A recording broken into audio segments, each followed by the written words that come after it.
কক্সবাজারের 700 একর বন যেটা আছে, কক্সবাজারে যে 155 একর একটা বনের জায়গা নিয়ে একজন ব্যক্তির নামে বিল্ডিং হচ্ছে, 20 একর যেটা আপনার ওই যে ফুটবল হওয়ার কথা ছিল, ফুটবলের ট্রেনিং সেন্টার, আবার আমাদের যেই জায়গাটাতে পুরো চিংড়ি ঘের করেছে বেজাকে দিয়ে দেওয়া হয়েছিল। তো কক্সবাজার থেকেই আমরা আনুমানিক 12,000 একর বনভূমি সরকারের সিদ্ধান্ত হয়েছে উন্নয়ন তথাকথিত উন্নয়ন প্রকল্প থেকে বা ব্যক্তির সাথে ব্যবহার থেকে বন বিভাগকে দিয়ে দেওয়া হবে। এই প্রক্রিয়াটা চূড়ান্ত করা হচ্ছে, এটা হচ্ছে 1 নম্বর। 2 নম্বর হচ্ছে কক্সবাজারের মানুষের অনেক দিনের দাবি হচ্ছে বাঘখালীকে দখল দূষণ মুক্ত করা। আজকে তো দেখতেই পেলেন বাঘখালী এখন, আগে যখন পরিবেশ কর্মী ছিলাম পরিবেশ কর্মী হিসাবে আসতাম, এখন যেই মন্ত্রণালয়ের দায়িত্ব সেই মন্ত্রণালয়ের সাথে এসেছি এবং তারা বলছে যে তারা ফরশোরকে নিয়ে নেবে এবং অবৈধ দখল যত তাড়াতাড়ি সম্ভব তারা উচ্ছেদ করবে।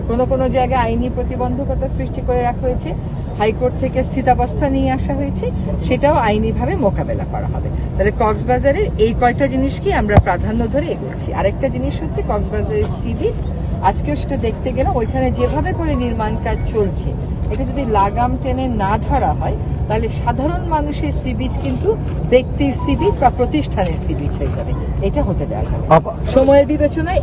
আমাদের সরকারের তো একটা সুনির্দিষ্ট সীমিত সময়, এর মধ্যে এই প্রাধান্যের কাজগুলো আমরা করছি।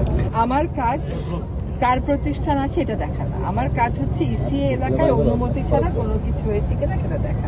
যদি দেখি ইসিএ এলাকায় পরিবেশের অনুমতি নাই, বনের অনুমতি নাই, জেলা প্রশাসকের অনুমতি নাই, তাহলে সেটা কার ওটা দেখা আমার বিষয় না। আমি আগেও দেখিনি, এখনো দেখছি না, ভবিষ্যতে। আমার দায়িত্ব গ্রহণের পর প্রথম ফোন করে আমি ওনাকে 51 একরের দখল উচ্ছেদ করতে বলেছি।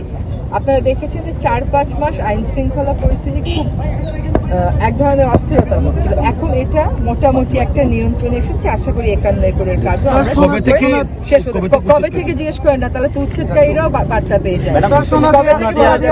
সোনাদিয়ার কথা তো বললাম, সোনাদিয়াটা পুরোটাই উনাদের পক্ষ থেকেও কাগজ চলে এসছে। এখন ভূমি মন্ত্রণালয় হয়তো 2-3 দিনের মধ্যে আনুষ্ঠানিকভাবে আমাদের বন অধিদপ্তর। এখনো তো ওখানে ঘের নির্মাণ এবং হচ্ছে, কথাটা সত্য, এখনো না, এটা তো হচ্ছে অনেকদিন যাবতই। এবং তখন আগেও আমি কথা বলেছি, এখন শুধু কথা বলছি না, এখন কাজও করছি। সোনাদিয়া নিয়ে হাইকোর্টে মামলা করেছি, রায় এনেছি।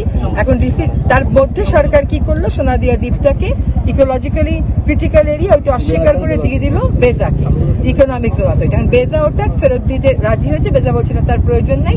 ডিসি অফিসে বলেছে এটা বন বিভাগকে দিয়ে দেওয়া যায়। এখন ভূমি মন্ত্রণালয় আছে, ভূমি মন্ত্রণালয়ের কাগজটা পেলেই অবৈধ দখলদারদেরকে উচ্ছেদ করে আমরা সোনাদিয়া দ্বীপ বনের অধীনে নিয়ে আসবো।